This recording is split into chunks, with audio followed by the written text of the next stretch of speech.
দেখুন বন্ধুরা, কতটা সুন্দর হয়েছে নিরামিষে কেক। ডিম না দিয়ে এতটা সুন্দর কেক, মানে কি বলবো, না বানিয়ে খেলে আপনারা বুঝতেই পারবেন না যে এতটা সুন্দর হয়েছে আর এতটা টেস্টি হয়েছে।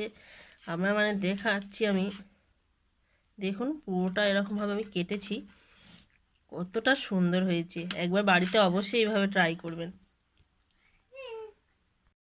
নমস্কার বন্ধুরা, তনু কিচেনে আপনাদের সবাইকে স্বাগতম। আজকে আমি একটা সুজির প্যাকেট দিয়ে এত সুন্দর কেক করে বানিয়ে দেখাবো, ডিম ছাড়া। আমি কেকটা বানাবো, আপনারা আমার এই টিপসগুলো ফলো করলে বাড়িতে আপনারাও সুন্দর একটা সুজির কেক বানাতে পারবেন। তার জন্য আমি নিয়েছি আমুল দুধ 1 প্যাকেট আমুল দুধ আমি গুলে নিয়েছি। এটা যদি আপনাদের গরুর দুধও থাকে তাহলে আরও খুব ভালো হয়, আমার কাছে ছিল না, তাই আমি আমুল দুধ দিয়েই করছি। 1 প্যাকেট আমি আমুল দুধ গরম জল করে বানিয়ে নিয়ে ঠান্ডা করে নিয়েছি। এবারে আমি এই সুজিটা কেটে নেব।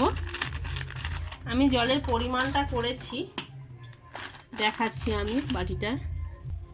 আমি এই বাটি মেপে 1 বাটি জল নিয়েছি, আর এই সুজিটা 200 গ্রাম সুজি হবে। এই বাটি মেপে একই পরিমাণ, মানে যতটা জল নিয়েছি ততটা পরিমাণই সুজি। আমি সুজিটা জলের মধ্যে ভিজত দেব।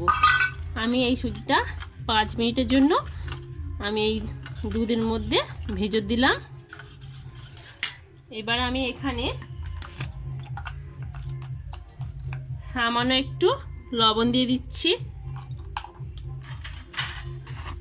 আর এখানে আছে বেকিং সোডা, আর এটা বেকিং পাউডার। এই ছোট চামচের 1 চামচ বেকিং পাউডার দিলাম, আর এই একই চামচ মেপে বেকিং সোডা দিয়ে দিলাম। দিয়ে আমি এই সুজির সাথে একসাথেই ভালো করে 5 মিনিটের জন্য মেশাতে দেব। এখানে আমি 1 বাটি চিনি নিয়েছি। চিনিটা এরম অবস্থাও দিতে পারেন, কিন্তু একটু সময় লাগবে। আমি চিনিটাকে মিক্সিতে পেস্ট করে নিয়ে আসছি। চিনিটা আমি পেস্ট করে নিয়েছি যাতে গুলতে সুবিধা হয়। আর এখানে আমার দেখুন মিশ্রণটা অনেকটা ঘন হয়ে এসছে। আমি এর মধ্যে এই চিনিটা দিয়ে মিশিয়ে নেব। দেখুন বন্ধুরা, চিনিটা দেওয়ার ফলে আমার একটু জল জল হয়ে গেছে। এখানে আমি সামান্য একটু তেল দেব, আর এখানে আমার ময়দা চালা ছিল, চালা ময়দা দিয়ে দিচ্ছি। দিয়ে এটাকে আমি আবারও ভালো করে মিশিয়ে নেব। আমার ময়দাটা মিশিয়ে নেওয়া হয়ে গেছে। আমি এখানে এটা অপশনাল, দিতেও পারেন না দিতে পারেন, একটু টেস্টটা ভালো হওয়ার জন্য আমি আবারও একটু আমুল দুধের একটা 10 টাকার প্যাকেট দিয়ে দিলাম। দিয়ে এর সাথে আরও ভালো করে সুন্দর করে মিশিয়ে নিতে হবে। একটু ভালো করে ফেটে নেবেন, একটু যত ভালো ফাটা হবে তত সুন্দর কেকটা ফুলবে, আর খেতেও বেশ ভালো লাগবে, স্পঞ্জি স্পঞ্জি হবে। এইভাবে বাড়িতে বন্ধুরা অবশ্যই একদিন ট্রাই করবেন। এই শীতকাল আসছে, যে কেকগুলো বাজারে কিনে খাওয়ার থেকে বাড়িতে এরকম কেক বানিয়ে বাচ্চারা যদি বায়না করে দেবেন, খুব ভালো কেক হয়। আমি তো এইভাবে অনেকবার বানিয়েছি, আপনারা বাড়িতে একবার হলেও অবশ্যই ট্রাই করবেন।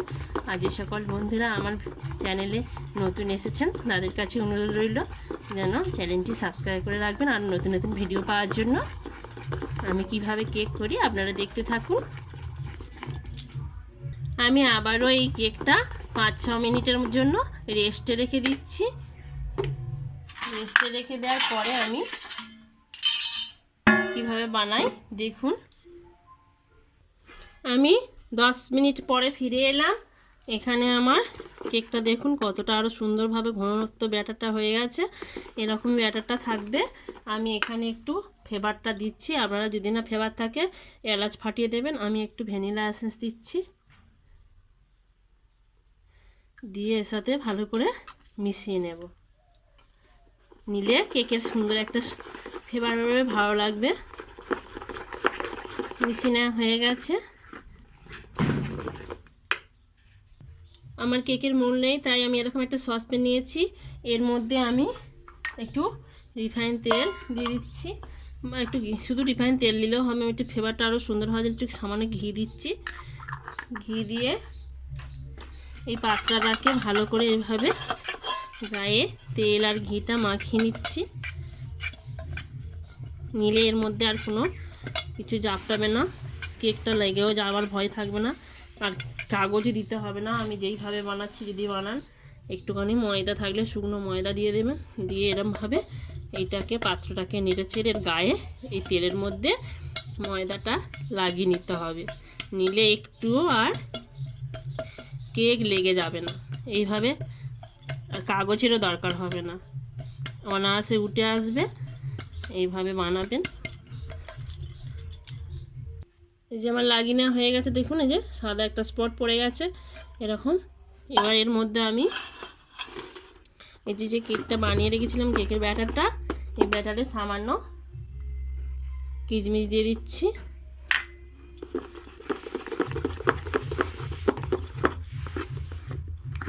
দিয়ে আমি এর মধ্যে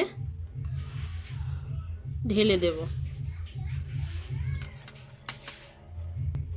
আমি যেরকম ঘনত্বে রেখেছি আপনারা ওরকমই রাখবেন, বেশি পাতলা করবেন না, বেশি ঘন করবেন না, তাহলে কেকটা ভালো ফুটবে না। এরকমভাবেই করবেন। আর একটুখানি সামান্য ঝাঁকিয়ে ভিতরে যদি কোনো হাওয়া ঢুকে থাকে এটা বেরিয়ে যাবে। আর এখানে আমি কিশমিশগুলো উপরে দেখতে সুন্দর হয় বলে একটু উপরে ভালো করে দিয়ে দিচ্ছি।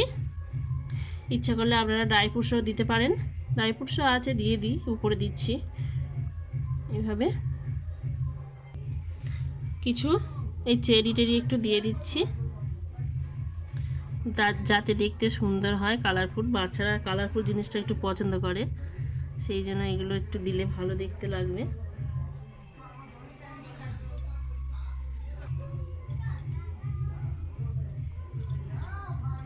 ইচ্ছা মানে আপনারা দিতেও পারেন, নাও দিতে পারেন, কোনো অসুবিধা নেই, শুধু করলেও হবে। আমি একটু দেখতে সুন্দর হওয়ার জন্য এগুলো দিলাম, এটা অপশনাল। আমার এটা একদম রেডি হয়ে গেছে। আমি আপনারা ইচ্ছা করলে এটা চুলায় করতে পারেন, চুলায় যদি করেন তাহলে কড়া বসিয়ে দেবেন, দিয়ে এরকম ভালো স্ট্যান্ড থাকলে স্ট্যান্ড দেবেন, বালির তলায় বালি বা লবণ দিয়ে দেবেন, দিয়ে বসিয়ে দিলে হবে। আমি কুকারে করছি, কুকারে করলে 100% ফুলবে। আমি এই স্ট্যান্ডটা এর ভিতরে প্রথমে আগে থেকে দিয়ে দিচ্ছি, দিয়ে আমি এটা বসিয়ে দেবো এর ভিতরে। আমি কুকারের মধ্যে দিয়ে দিয়েছি। আর এই কুকারের ঢাকনাটা, এখানে যে সিটিটা থাকে না, সিটিটা আর দেবেন না, সিটিটা খুলে দিতে হবে, সিটি দিলে হবে না। দিয়ে এর মধ্যে ঢাকনাটা দিয়ে দেব, দিয়ে আমি গ্যাসের চুলায় বসিয়ে দেব। আমি গ্যাসের চুলায় এরকম প্রথমে হাইটে আমি কুকারটাকে 1 থেকে 1.5 মিনিট জাল দিয়ে নেব, কেননা আগে থেকে আমার পাত্রটা গরম করা ছিল না, সেই জন্য আমি এটাকে হাইটে 2 মিনিটের মতন গরম করে নেব। এবার আমি এরকম ঠিক এরকম লো আছে রেখে দিয়ে আমি পাক্কা 1 ঘন্টা রাখবো। তবু 50 মিনিট পরে একবার চেক করে নেব। আমি ফিরে আসছি 50 মিনিট পর। বন্ধুরা, আমি 1 ঘন্টা পরে ফিরে এলাম। আমি এই কুকারটা খুলে দেখাচ্ছি। দেখুন বন্ধুরা, কেকটা পুরো হয়ে গেছে। আমি নামিয়ে দেখাচ্ছি। আধ ঘন্টা ঠান্ডা করে নিয়েছি, দেখাচ্ছি। দেখুন বন্ধুরা, আমি একটু সাইড থেকে হালকা করে শুধু এরকম করে নিয়ে, দেখুন বন্ধুরা হয়ে গেছে পুরো, কত সুন্দর উঠেছে। এইভাবে বাড়িতে একবার অবশ্যই ট্রাই করবেন, দেখুন কতটা সুন্দর হয়েছে। এতটাই হয়েছে ভালো হয়ে ফেটে গেছে ফুলে। এইভাবে বাড়িতে অবশ্যই একবার ট্রাই করবেন। আজ এই পর্যন্ত, আবার দেখা হবে অন্য কোনো ভিডিওতে। টাটা।